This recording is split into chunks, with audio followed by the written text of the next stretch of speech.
We're here with cross-country coach Paul Benedict. Now, Coach, before we get into this week, let's talk about the National Catholic Championships, where both teams finished in the top 10. How do you feel both teams performed at that meet? I was extremely happy with how we performed at Notre Dame. That was by far our best finish at that meet, as well as maybe our best finish as a cross-country program. The women finished 5th out of 25 teams. That's non-Division I, and the men 9th out of 24 teams. That's non-Division I as well. So we were able to step up tremendously compared to last year, and even as a team, I was definitely very pleased. And that's obviously a good finish for that meet, but it definitely raised our confidence moving forward.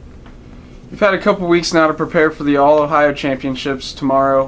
What has been the game plan to make sure both teams are ready for the meet? This season we decided to kind of spread out our meets. The season's a little bit longer than previous years, so we're going every other week as far as competing. So we've had 2 weeks since our last invitational. Obviously we're in the heart of the season, so little people are kind of tired, legs are kind of achy, but we are definitely ready to make a statement for this All-Ohio meet. We can prove ourselves at the All-Catholic meet, but we want to prove ourselves in Ohio. So, we're looking to finish, the top half of the meet itself and within our GLIAC schools as well. How was the National Catholic Championships with over 30 teams a good preparation for how crowded the course will be this weekend with over 40 teams competing? It was great prep. We got to see a lot of Division I schools we don't see. We were, like you said, the crowd as far as the amount of competitors was large. So that'll definitely set us up for a good prep and good race and good mental toughness for the All-Ohio meet. Overall, the course I think this weekend's a little bit tougher than the Catholic meet, but I think adrenaline will take over and we'll do good. So.